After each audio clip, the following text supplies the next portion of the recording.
Assalamualaikum warahmatullahi wabarakatuh. Halo sahabat JIH, apa kabar? Ketemu lagi dengan Febri kali ini dalam JIH Podcast. Programnya adalah Healthy Corner. Dalam hari ini apa yang akan kita bahas? Pastinya spesial sekali. Ada narasumber yang spesial juga bertepatan dengan kemarin tanggal 10 Oktober 2023. Kita memperingati semuanya adalah terkait dengan Hari Kesehatan Jiwa Sedunia. Sangat penting sekali sahabat JH karena akhir-akhir ini juga banyak fenomena yang tiba-tiba mengejutkan ya. Suasana lagi kita happy-happynya ada informasi ternyata ada hal-hal yang menyebabkan wah ada terkait bullying dan terkait dampaknya bagaimana. Nah, kesempatan kali ini supaya sahabat JH juga bisa lebih tenang dan bisa teredukasi dengan baik, pastinya JH Podcast akan menghadirkan salah satu narasumber expertnya kita nih. Siapa beliau? Penasaran pastinya kan? Langsung saja kita ke narasumber.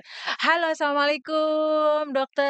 Waalaikumsalam Mbak Iya, Febri. apa kabar dok? Alhamdulillah baik. Baik ya, sahabat JH perlu diketahui narasumber kita kali ini adalah Dr. Herlina Pohan. Beliau adalah psikiater dari Rumah Sakit JIH Jogja. Nah, tema kali ini yang akan kita bahas adalah terkait dengan apa sih sebenarnya dampak bullying terhadap kesehatan mental anak. Begitu nih, Dok? Iya, Iya, baik. Nah, di sini nanti akan ada beberapa pembahasan dan pertanyaan yang pastinya akan dikupas tuntas oleh beliau sebagai ahlinya sehingga bisa membantu ya, Dok, yang sekarang para bundanya juga mhm agak risau ya Dok, karena beberapa kali juga ada pemberitaan yang buat syok ya Dok, kok mhm bisa sih, apa mhm sebenarnya? Nah, mhm. langsung saja sahabat JH, sebenarnya bullying tuh apa sih? Jangan-jangan hal-hal kecil yang kita abai begitu ternyata tuh salah satu masuk dalam yang kategori bullying. Langsung saja kita simak. Dokter Pohan silahkan bisa diinformasikan terkait bullying itu apa sih sebenarnya Dok? Oke, dari pengertiannya dulu Baik, ya. silahkan. Jadi bullying itu adalah perilaku menyerang sebenarnya, tapi Menyerang. ada ketidakseimbangan nih antara pelaku dengan Mhm, korban. Mungkin kalau misalnya sparring partner itu kan berarti levelnya sama ya, tapi baik. kalau yang satu nggak seimbang, jadi yang satu disebut pelaku, yang satu disebut korban. Oh, baik. Nah, Harus ada pelakunya pastinya ya, Dok, iya, ya? dan Oh, itu nggak seimbang, nggak seimbang. kekuatannya ya. Oh, baik. Tapi kalau bicara bullying sebenarnya nggak cuman tentang fisik loh, nggak cuman Mmm, tentang kita diserang secara fisik, ada juga kan ya yang diserang secara mental. mental. Dan sebenarnya ada artikel yang sangat bagus dari WHO, Badan Oke, Kesehatan Dunia, baik. terkait, kesehatan anak dari UNICEF ya. Jadi tahun 2020 kemarin UNICEF mengeluarkan, artikel khusus Mhm. judulnya ini aja udah, membuat kita harus aware ya. Harus aware banget ya, Heeh, Dok, bullying ya? in Indonesia. Jadi memang Mmm, khusus melaporkan kasus-kasus bullying yang ada di Indonesia. Sekitar 40% anak 40% usia 15 tahun ternyata melaporkan pernah pernah jadi terjadi korban bullying korban. beberapa kali dalam sebulan. Itu kan berarti Oke. 2 dari 5 anak remaja ya. Baik, berarti di Heeh, Indonesia termasuk itu tinggi ya tinggi. kasusnya ya, Iya, Dok? kasusnya Oke, tinggi. baik. Dan tadi saya Agak bilang prihatin juga ya, Dok, ya? heeh Karena itu memang berdampak di mentalnya heeh. terasa sekali ya? Terasa, Oke, baik. heeh. Jadi tadi nggak cuman bentuk fisik loh Mbak Mhm. Febri, yang dilaporin itu kalau bentuk fisik mungkin ya pernah didorong atau Betul, dipukul oleh ada teman lain. dipukul, ya. Tapi yang lain juga ada, misalnya dia diancam, Mmm, kemudian dia punya barang diambil, dirusakin oleh mhm. temennya, atau, disebarin rumor, Oh, gosip yang sebenarnya gosip. nggak bener dan dia jadi sedih denger itu gitu loh, "Si itu ini loh, gini loh," gitu kan, sebenarnya Oh, nggak bener. baik. Atau dia dijadiin bahan lelucon, Oh, jadi jokes joke tapi di publik gitu ya, heeh, banyak kan jadi teman-teman ya? malu Aduh itu malu heeh. yang bikin kadang Keinget-inget loh keinget ya, sampai gede jadinya karena nggak peristiwa yang ceria gitu ya? peristiwa yang Baik, menyedihkan yang kan mungkin untuk menyedihkan. dirinya ya. Iya, iya. Kemudian ada juga ditinggalin, nggak diajak, tapi sengaja gitu ya. Jadi Oke. misalnya teman-temannya ke kantin, "Eh nggak usah ajak itu Mhm. deh," atau ada acara apa Ada dia nggak dikasih acara, tahu gitu ya. baik. Heeh, Berarti jadi rentan, usia nih, Dok, rentan usia anak heeh. yang bisa berpengaruh atau terdampak sekali dengan dari bullying tersebut itu average-nya kebanyakan di usia berapa sih, Dok? Tentu usia anak dan remaja Anak ya. dan remaja ya Heeh. masuk ya? Anak mulai dari, SD Dari mungkin? usia berapapun Oh, sebenarnya, udah tapi bisa kan kalau merekam kita ya? nyebut bullying mungkin kita nyebutnya usia sekolah ya, Iya betul, heeh, di mana karena banyak yang interaksinya ya. dengan teman, Ya, sekelas atau teman betul. satu sekolah ya, Iya, baik. Nah, selain itu nih, Dok, Apa sih sebenarnya yang bisa mendorong nih anak-anak itu tuh, saya pengen ngebully dia kayaknya merasa puas gitu loh. Itu apa ya Dok yang bisa menyebabkan hal tersebut kok bisa terjadi dan bahkan bisa menyebabkan depresi yang berakibat fatal begitu Dok? Heeh. Jadi, ini kan perilaku sebenarnya Perilaku, ya, seorang anak berperilaku membuli temannya. Kok bisa sih seorang anak berperilaku membuli? Sebenarnya mungkin nomor satu berawal dari keluarga sendiri gitu ya. keluarga, baik. Misalnya di dalam rumahnya atau Iya, di dalam keluarganya ada mhm, kekerasan, sehingga anak itu belajar, oh kalau mengatasi masalah dengan kekerasan nih baik, gitu. Atau yang kedua, orang tua nggak konsisten. Misalnya ini bener atau ini salah ya. Jadi anak tuh nggak tahu, oh yang benar sama yang salah itu gimana nah sih itu, sebenarnya. Jadi contoh, dia pikir mengejek itu nggak apa-apa, dia pikir bully temennya itu nggak apa-apa karena di rumah biasa seperti itu gitu kan. eee, Ucapan-ucapan yang menyakitkan yang hati menyakitkan ternyata hati ternyata sudah heeh, biasa gitu ya iya di itu lingkungan bisa. keluarga. Oh, berarti memang penting sekali lingkungan keluarga tuh berpengaruh terhadap perilaku si anak Iya, ya. Mana heeh, yang harusnya diedukasi di keluarga itu hal kecil, oh itu tidak baik dan itu akan terekam baik ya. iya, heeh. Tapi jika memang ternyata kondisi di keluarga juga cuek, dia mau ngapain juga tidak ada attention, itu akan berpengaruh sekali untuk bisa apa ya, terpengaruh untuk melakukan bullying bahwa, oh itu biasa aja seperti itu ya, Dok, Heeh, ya? karena anak Mmm. itu kan orang tua sebagai role model ya. Orang Oke, tua itu baik. sebagai contoh seorang anak Contoh untuk ya. berperilaku di luar sebelum, dia dibentuk di luar, tentu dia akan dibentuk di dalam keluarga sendiri. Baik, iya. Heeh, Berarti itu salah satunya penting sekali lingkungan keluarga ya, sahabat JH. iya, Itu memang salah satu support atau hal yang memang mendukung untuk anak-anak berperilaku ke depannya mau seperti apa. Jadi tetap harus kondusif, baik, dan edukatifnya juga baik gitu ya, Dok. iya, Nah, selanjutnya nih, Dok, menarik sekali ya sahabat JH ya, karena memang ini sekarang yang sedang happening, kadang saya juga mirisnya kalau ada yang sampai hal berita yang terjun bebas gitu loh, Dok. Aduh, hari gini kan kayaknya seharusnya hal itu tidak terjadi, tapi kan ternyata beberapa kali berita itu kenyataan. muncul Iya, ya. Jadi heeh, menjadi ketakutan tersendiri di baik khususnya di keluarga sendiri, para ayah bunda sendiri, bahkan di tempat-tempat sekolahan ya, mhm, guru dan yang lainnya yang membimbing itu harus gimana nih supaya anak-anak jangan sampai terjerumus ke hal tersebut gitu ya, Dok. iya. Nah, lagi nih, Dok. Bagi korban bullying sendiri nih Dok, ada tanda khusus nggak sih sebenarnya yang bisa dikenali, wah ini, ada yang aneh nih harus Mhm, kita, deketin segala mhm. macam, untuk si anak itu bagaimana Dok? Jelas ya kalau sebagai korban berarti ya, Baik, sebagai korban pasti nomor satu ada tuh kelihatan, entah dia tampak mmm, sedih, tampak tampak murung, sedih, menyendiri, di mhm, kelas dia mungkin nggak bisa sosialisasi, bergabung dengan teman-temannya, atau mungkin ada juga yang jadi kesulitan belajar di kelas gitu nggak kan, fokus gitu ya nggak Dok? fokus, Baik, karena kan dia nggak nyaman di dalam kelas itu iya. kan.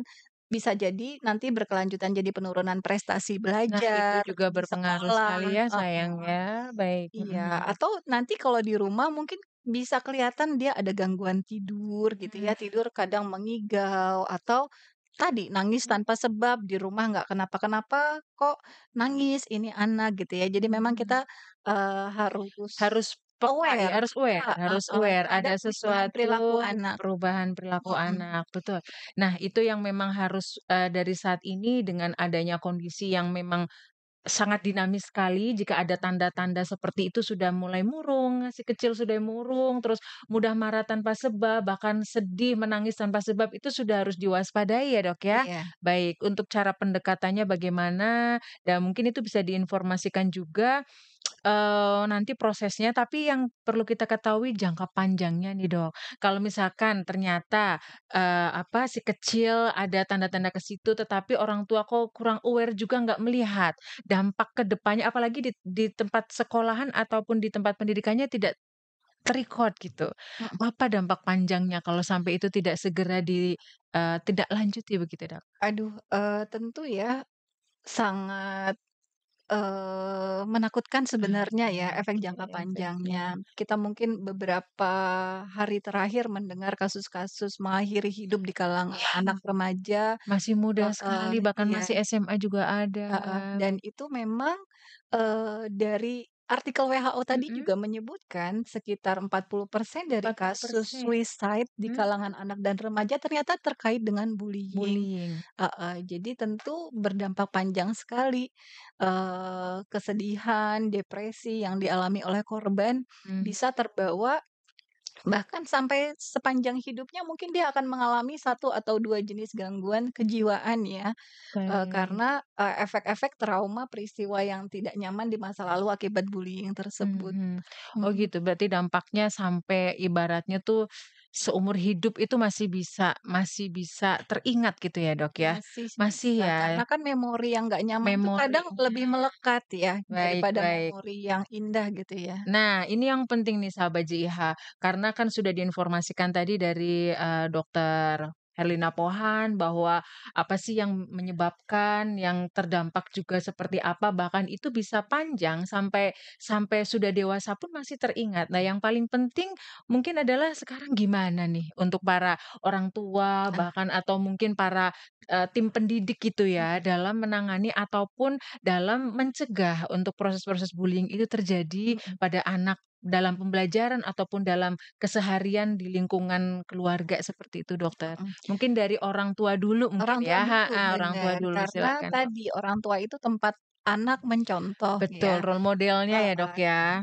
ada namanya keluarga disfungsional itu kalau memang keluarga itu nggak bisa menjalankan fungsinya gitu ya, Fungsinya, sehingga anak itu baik, bingung harus seperti apa, hak-hak anak juga nggak terpenuhi di nggak keluarga. terpenuhi. Sebenarnya apa sih, family keluarga yang nyaman itu nomor satu tentu ketika anak bisa menyampaikan apapun gitu Bisa ya. didengar Ya, bisa dia didengar, didengarkan dan dia juga nggak sungkan mau menyampaikan apapun, hal apapun sehingga kalau misalnya dia jadi korban bully, mhm, tentu kan kita sebagai orang tua langsung tahu dan bisa betul, menindaklanjuti gitu ya. mhm, Kemudian fungsi keluarga juga kesetaraan sebenarnya, di kesetaraan, mana anak diperlakukan adil. Seperti tadi kalau misalnya di dalam rumah misalnya nggak konsisten, ada kekerasan, anak kan jadi belajar, "Oh kalau aku marah, kalau aku mau cari perhatian, kalau aku mau didengar berarti aku harus melakukan kekerasan nih gitu." oh iya itu Heeh, jadi yang itu bisa dulu di mhm, keluarga dicontohkan cara-cara menyampaikan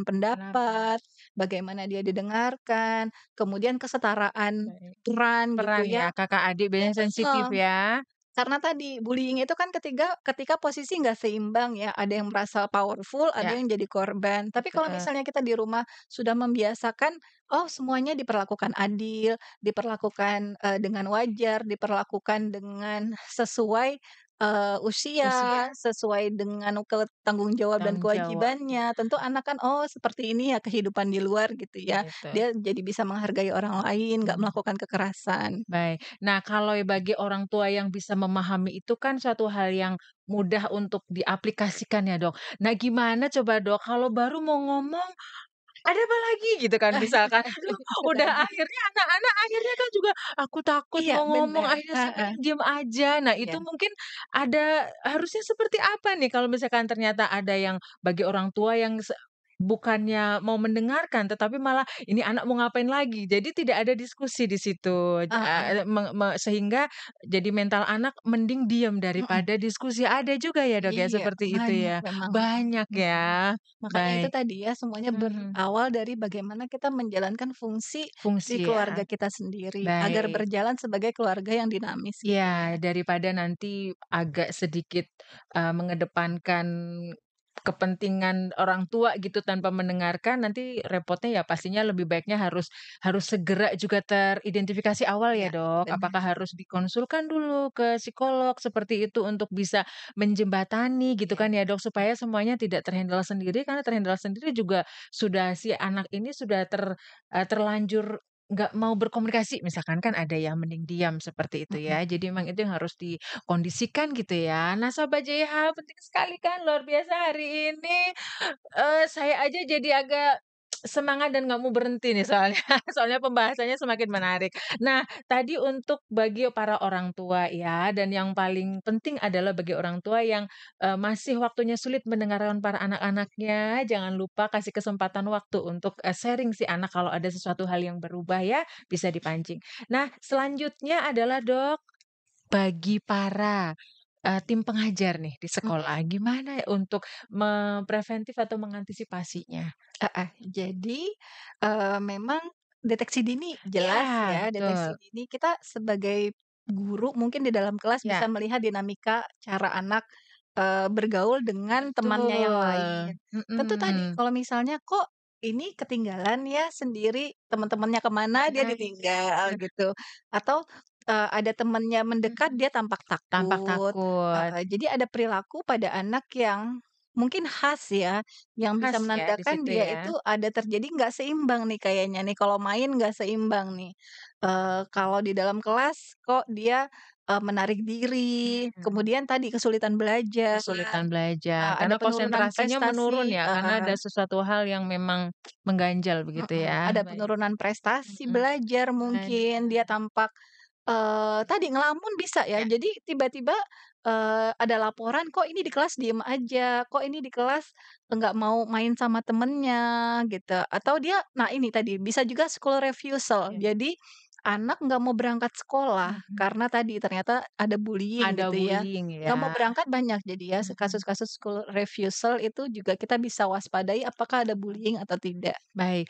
Perlu nggak Dok sebenarnya kalau misalkan sudah ada teridentifikasi nih dari, sekolahan begitu, ada anak didiknya yang kayaknya ini perlu butuh pendekatan karena ada sesuatu hal yang nggak wajar. Mhm. Nah, dari pihak sekolahan itu menyediakan, konsultan seperti itu kayak psikolog mendatangkan itu atau Bisa. dikembalikan lagi ke orang tuanya setidaknya tuh dipanggil dulu ini yang terjadi seperti itu ya? Heeh, yang jelas, kalau memang ada informasi di sekolah Mhm. sepertinya ada guru BK gitu ya, Oh iya ya atau ada masuknya, ustadz ada ustazah ustazah, heeh, dan betul, itu tadi, mungkin, saya sering loh lihat di betul. TikTok atau di IG itu, di mana seorang guru sekarang itu Seka mengajarkan bagaimana nyanyian anti bullying, ya, misalnya "Semua adalah teman" dan betul. lain-lain gitu. Jadi Jadi memotivasi ya, ya, memotivasi memotivasi untuk anak sejak anak-anak sejak dini, dini bahwa bahwa ya semua orang adalah teman teman, gitu ya, betul. heeh, Dan jadi bullying itu juga nggak ada lah ibaratnya nggak ada ini, apa, okenya gitu ya.